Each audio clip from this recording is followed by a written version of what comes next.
we're trying to move on these days, but we're still dealing with what I learned back at Berkeley. Negritude. Black is a beautiful poem. Black is not simply an abstract form, a lovely horn in a blue room to ward off timeless gloom.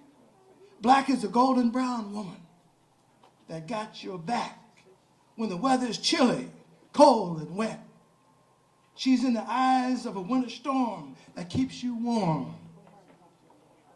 To love you to death, till life reemerges and the sun reappears. Black is a wayward wind, a gentle breeze, a touch of twilight kissing the moonlight of a passionate storm. A wondrous river ever flowing in the dawn.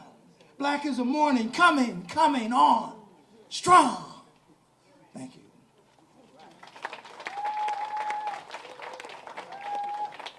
One of the things that, I'm a history teacher and I went to school to do history, but the most important history thing in our life, of course, is what the lady, just beautiful woman, just talked about, Mr. Obama. My book that's coming out will be entitled Obama Dream Walk, and this is the lead poem. It's called Obama Dream Walk.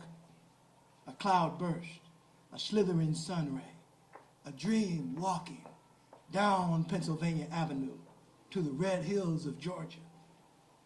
When Alabama was singing hurt and pain, Mississippi was lost.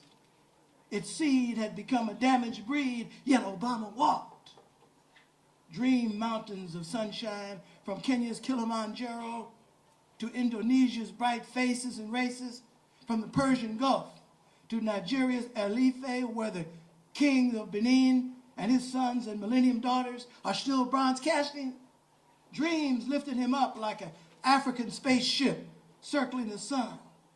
His father was our father in vision and hope.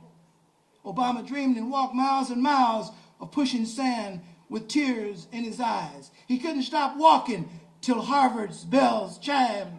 1,000 black voices were heard.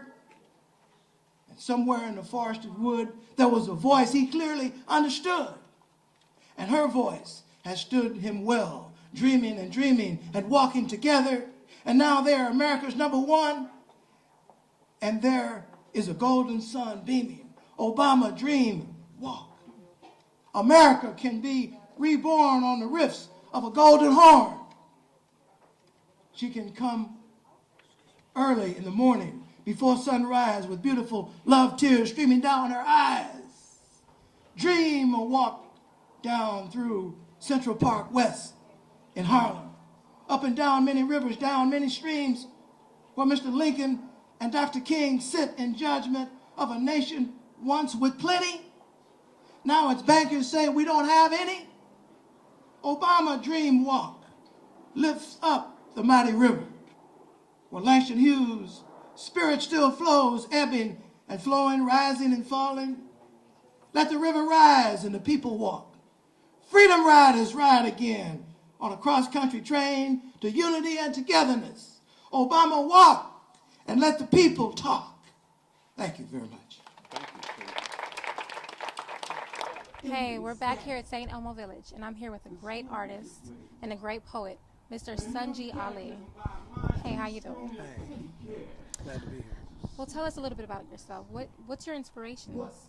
Yes, basically the 60s cultural movement that was activist politics, and then eventually James Baldwin, the writer who wrote The Fire Next Time, and then eventually I ran into several great poets. One of them, Mr. John B. Eccles, who lives up in the Bay Area. He was one of the Broadside Poets. That was a label that published revolutionary-oriented black poetry.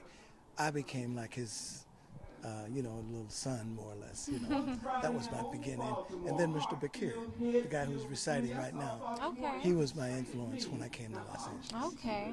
So how long have you been in Los Angeles doing poetry? Well, since the 80s, I came down here, a graduate student at UCLA. Okay. But I didn't start writing until the mid-80s, and then, yes, and largely trying to memorize some of the stuff that he does. Yes, ma'am, and then I started writing my own poetry.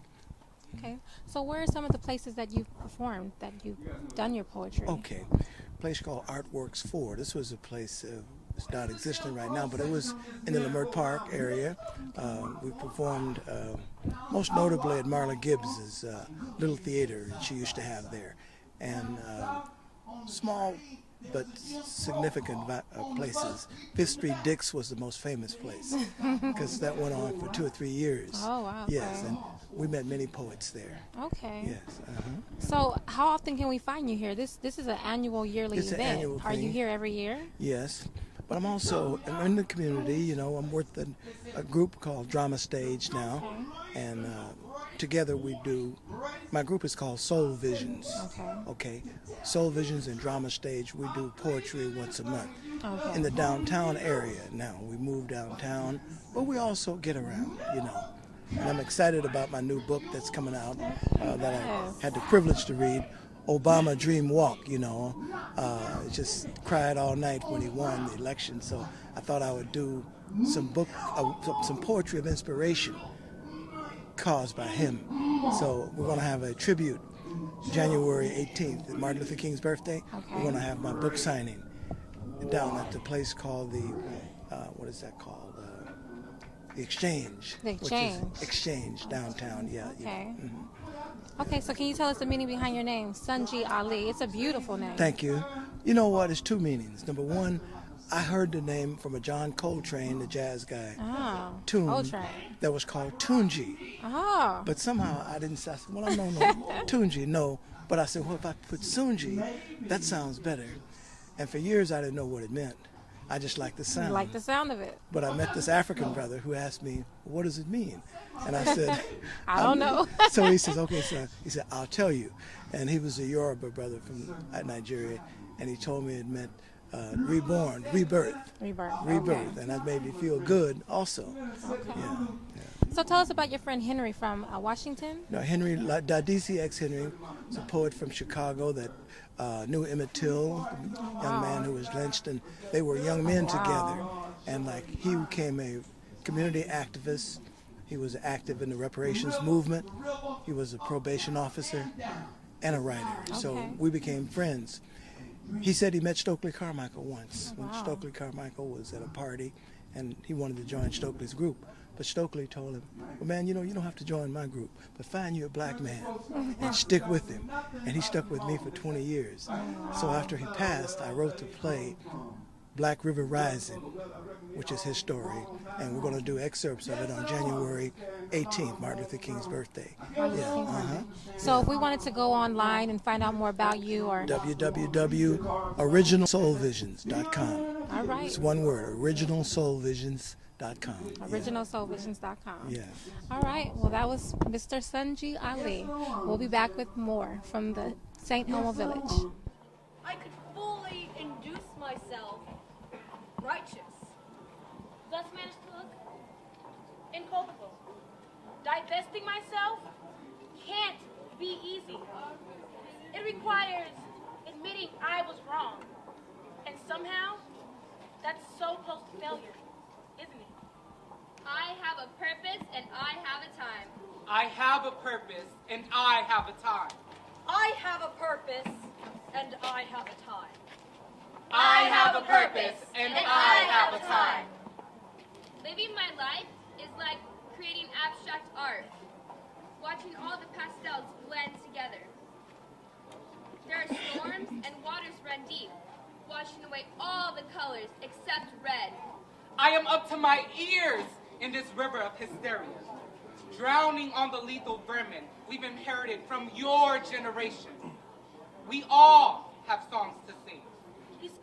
Seems like everything is occupied. Inner space. Outer space? And the crowded highways of cyberspace.